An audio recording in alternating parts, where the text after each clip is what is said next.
Bismillahirrahmanirrahim. Alhamdulillah Rabbil Alameen. I'm sorry that I could not listen to Tan Sri's speech earlier, and plus Graham and Tan Sri Lingam's speeches earlier, but I believe that if there's any areas of concern, we can discuss later over tea or over lunch, maybe. Yeah. And of course, I would like to also welcome Tan Sri Wahid from Malaysia, and our friend from SB Setia.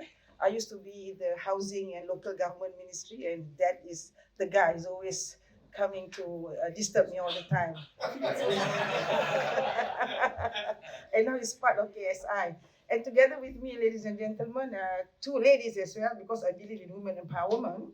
So more women, better nation, all right? Okay. So we have one Aisha, she's the CEO for the Malaysian Palm Oil Council. And there, Puan Norida, she's the chairman for the Malaysian Rubber Council, Malaysian Timber Council. So these are part of the commodities that we carry in my ministry. So under my ministry is Ministry of Plantation Industries and Commodities. We carry 6 commodities basically, but the 3 main commodities are palm oil, rubber, and timber. And of course, the smaller ones are cocoa, pepper, and also knaf is one kind of jute that we also produce. These are 3 smaller ones. So with these 3 big ones, I would like to also impress upon to all of you, despite the COVID situation for the past 2 years, is somehow is a blessing in disguise to my ministry, because my ministry a record of uptrend positive income to the country during COVID time. So I believe this is something that is good for the country, especially in the marketing of our palm oil, our export of palm oil, our export of timber, and also rubber. So rubber, is because of the rubber gloves, because they need this to do for the medical aspect for COVID-19 and all those. And of course, palm oil is the very much needed edible oil throughout times. And of course, timber also is making a lot of headway in some of the countries.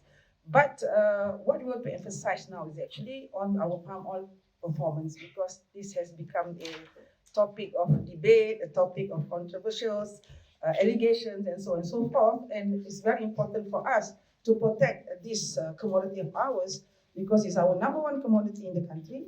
And we are determined to make sure that we perform as per what is being regulated. And we wish to counter all these controversial allegations on our palm oil plantation especially. So I dare say to say that our palm oil management in Malaysia is one of the highest quality standards of operations that is being implemented. Throughout the industry in Malaysia, across the sector, palm oil is the number 1, simply because we understand the importance of us preserving this business of ours, because like I said, it's our number 1 commodity. So during COVID times, so we have never reached a price of so high as much as 8,700 ringgit, which is equivalent to pounds. Berapa Tan Sri? Go ahead, please.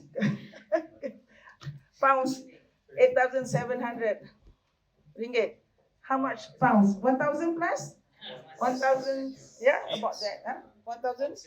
1,617. It's never reached that high. And this is was very welcomed by the smallholders, especially. They have never enjoyed that kind of income in the country. So it's very unprecedented in terms of the price of the palm oil. So, but now what is our challenge? Our challenge is during COVID times, because of low supply, we have high demand, therefore the price is high. And the export value increased by about 40% as opposed to 2021. So this from 154 billion ringgit, we raised up to 104 billion. So this is achievement of palm oil industry during these pandemic times. That was the same with the glove, and also the rubber industry, and also the timber industry. But of course, their growth is not too exponential, right? But palm oil is. So now, what is our challenge in Malaysia? Because during pandemic, we managed to achieve that kind of sales value, export value of 104 billion, which rise by 40%. But now, after post-pandemic, so what do we need to do to make sure that Malaysia still can garner that kind of income into the country? Because now we have opened up our labor market where they are coming in. So during a pandemic, lockdown and so on and so forth, border lockdown, so we could not bring in our labor migrant workers. So this also hinder the production of our palm oil, which we could have done better with the foreign labours. But now, in late February, we have opened up our labour market. And 1st April, we opened up the country borders and the economy started. So now our challenge is to make sure that, because when production goes higher, because when the workers are here in Malaysia, therefore they can produce a higher yield, higher production and higher productivity, we are forecasting most likely the price of palm oil will come down, will come down because of the high supply. But unfortunately or fortunately, with the Ukraine war and Ukraine and Russian war and the Indonesian ban of export of palm oil, so we believe that we should be able to maintain the kind of price for our local smallholders especially. But of course, it affects the international markets, because countries like India, Pakistan, they are affected by the price, because they have to have a lot of subsidy in their countries with regards to palm oil consumption for the people. So what do? Now we moving to the eastern part of the world, where we want to increase our market share. So this is how we wanted to increase our yield and our income. But at the same time, you have to engage with the CBP of US. So I think a lot in the news, CBP has sort of sanctioned two of our industry. There is our rubber gloves as well as our palm oil from our main players like Samdabi and FGV, and of course Top Glove is also affected. So especially for palm oil, so there's so many misconceptions about the management of our palm oil in the country. So you're talking about deforestation, you're talking about the qualities of palm oil, talking about forced labor. So this resulted in the sanction of our products entering US. But not that we are not too concerned, but we have to challenge it because we want to remain competitive in the US market. Because we can always look at the other markets in other part of the world, and we can divert our palm oil to these countries, but we want to remain competitive with the US market. At the same time, we want to clear this misunderstanding about our palm oil plantation and the way we manage our plantation. So we are very much into sustainability program and so forth. And we came up with this book immediately when we see that the sanctions were quite aggressive done towards our palm oil industry. So this is a book about Malaysian palm oil, facts and myths, where we have 13 factors here. We talk about sustainability, we talk about our deforestation, we talk about forced labor, our labor management, we talk about our declaration, our ratification with the ILO 29. So ILO 29 is about eradication of forced labor. We also signed together with the UK government a forum, COP26. So we also have ratified COP26. COP26 is talking about deforestation. So in Malaysia, we have a policy. Our forest reserve don't go more than 50, shouldn't be less than 55%. That's very high if I compare to Germany, France, and the other countries, only about 30% of forest reserve land.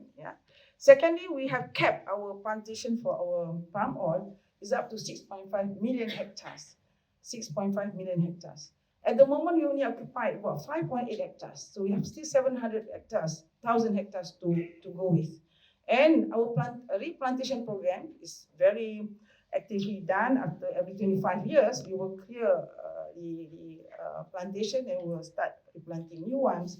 And with the current market price, our smallholders is very active now, harvesting their yield in their farm. Because if not, it will be they were very much affected with unavailability of labor, and plus they were doing it on leisure basis, so they were not too serious. So now they are more serious in terms of managing their oil palm plantation, so because they want to enjoy the high price of palm oil at the moment.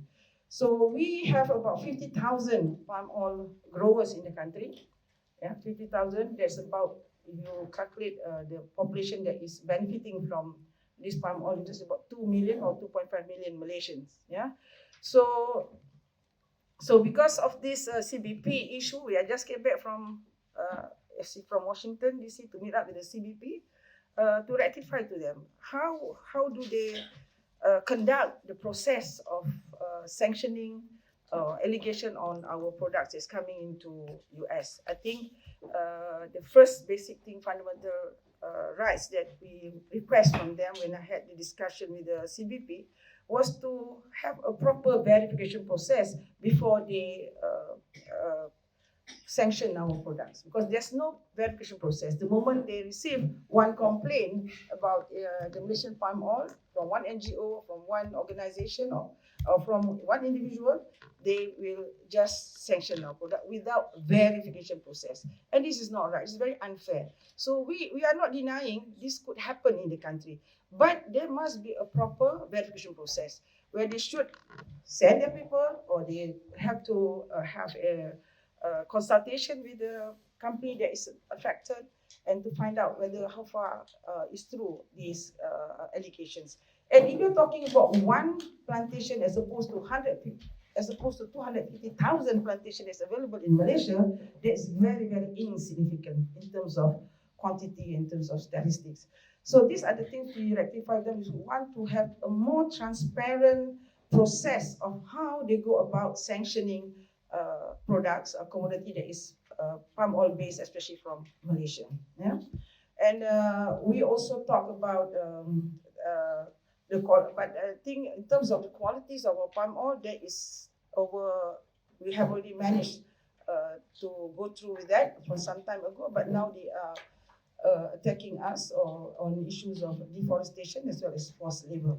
So and the attitude that we received yesterday was quite positive and quite encouraging, because the attitude, they were saying that, okay, there's water under the bridge, so let's move forward. So I think they also are in the pressure of the unavailability of rapeseed and soya oil, so therefore they have to be a bit more relaxed on our palm oil, I suppose so. So this is something that we are going to work with them, and we have to engage with them. And as what has been the meeting with our human resource minister with the CBP, there will be a joint committee set for both Malaysia and US to talk about this, to discuss how do we mediate this mechanism or the terms of reference with regards to the CBP process and CBP indicators and CBP way of investigating all these allegations. So I dare say, like I said, our palm oil plantations is the best managed as opposed to the other sectors of the country, and that goes together with our rubber and also timber. And we want also to make sure that the three other commodities is under the ministry make a good start, or make the start right, so that won't go wrong in time to come. We are prepared to face all these challenges. So this, as far as UK is concerned, I think our business in UK with regards to our commodities is about 14% of the total trade, valued at £734 million. Yeah, so that includes palm oil, rubber, timber, cocoa, and pepper. And so since UK has a social interest to see how we can develop further, so we want to. I think most of you have known that we have our TAC college here, TAC Tun Abdul Razak Rubber Research Center. So this is a very well-known center where, in the Western countries, this is the reference center where all the products, tires, testing, all is being done at TAC in London. When come to the Western region. But in the Eastern region, we do it in Kuala Lumpur itself. So we become the reference center, especially for rubber production, actually. Yeah, and that is for rubber here. And then for palm oil, we also have a lot for palm oil. We are also in line with the SDGs, which is specifically mentioned about goal number 1, no poverty, zero hunger. Goal number 2, decent work, economic growth. Goal number 8, goal 9, industry, innovation, and infrastructure. Goal number 12, responsible consumption and production. Goal 15, life on land, and goal 17 is partnership to achieve the goal. So the other issue that they, I think, wrongly allege our palm oil plantations is with regards to forced labor. Yeah, so most of our small plantations are situated in the interior of Malaysia. So these are the small individual owners of plantation. So the homes of these planters are within the compound of their plantation. So that's where the children stays together with the family. Yeah. So where is the playground of these children? Of course, the plantation is their playground as well. So when they see a child moving around the plantation, they at least ask for child labor. So I think that is not fair because they fail to understand our culture and the way we work and our lifestyle. So this is something that I also stress upon them. You have to understand that the way Malaysian live is not the same as the American, definitely. Yeah.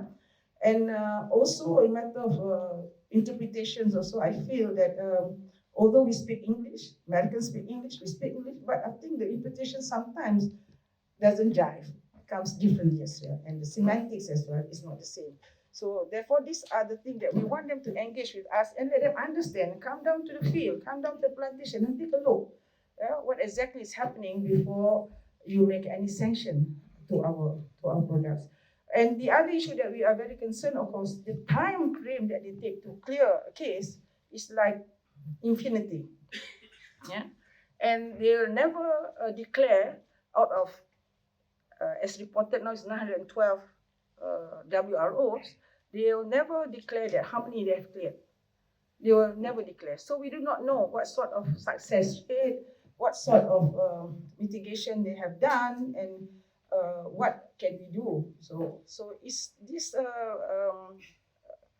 process is like case-to-case basis. There's no standard procedure. There's no standard timing, and so on and so forth. These are the things that we want CBP to be more transparent towards their management of these allegations and the process of hearing, the process of making decision or to a conclusion, so on and so forth. So these are the things. I think the deforestation is an issue, the child labor is an issue, and the other one is the forced labor, where they charge us as the importing countries, receiving countries for migrant workers. It happens in the sourcing country. So where we are concerned, we have come up with a new system, Foreign Workers Central Management System.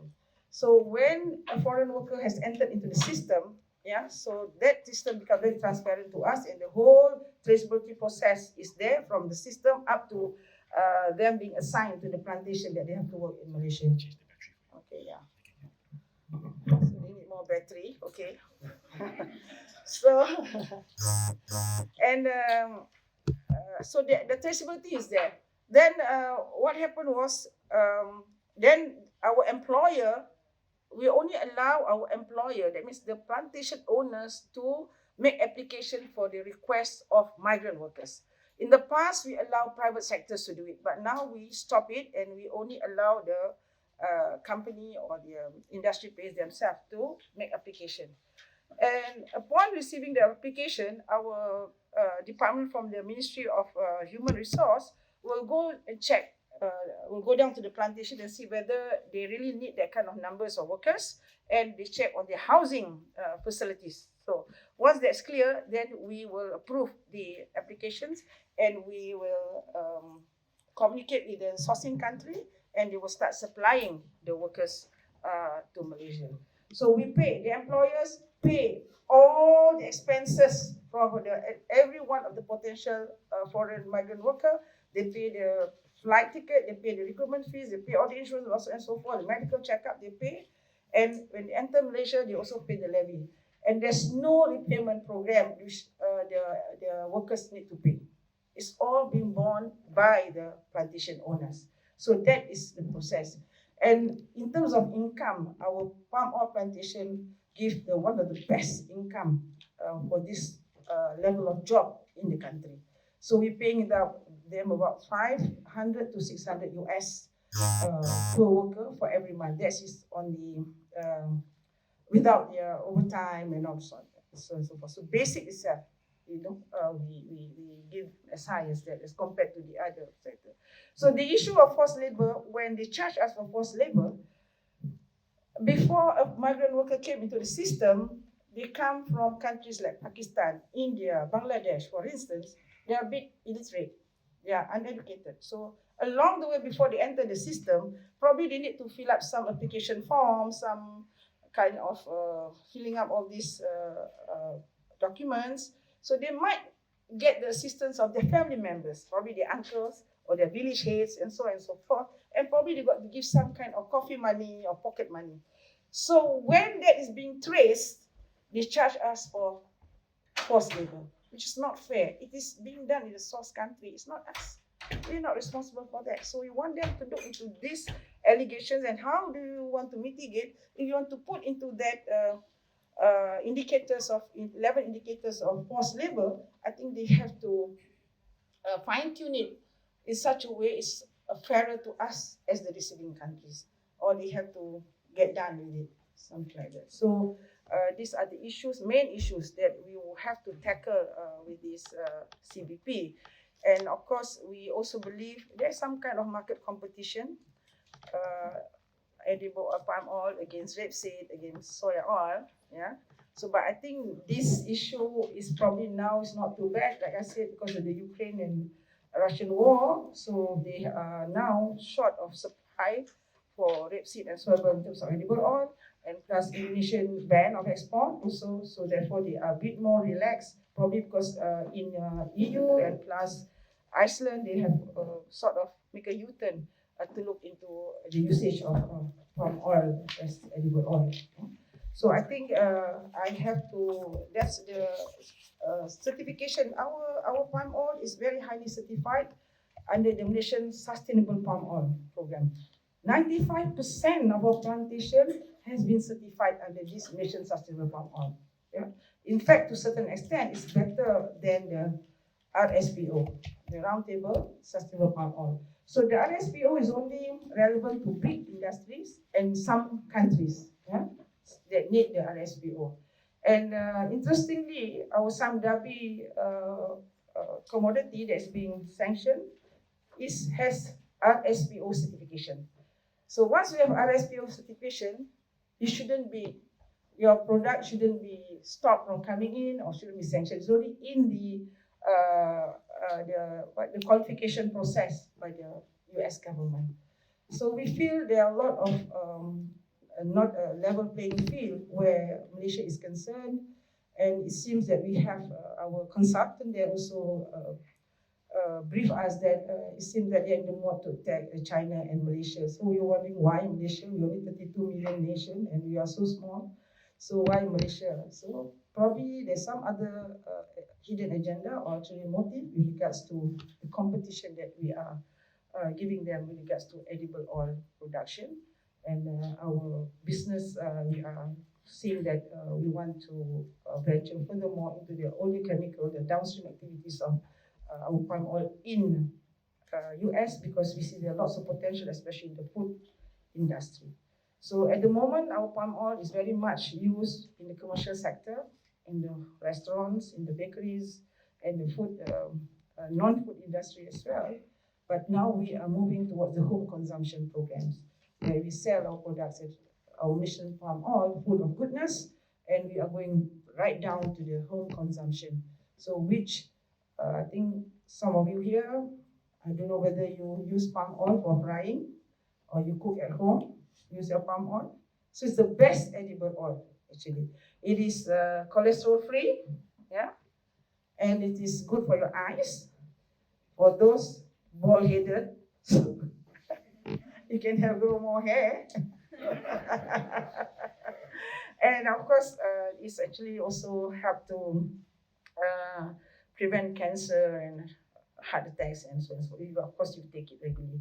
And Kentucky Fried Chicken, we use palm oil to fry the chicken because it's crispier, it can last longer.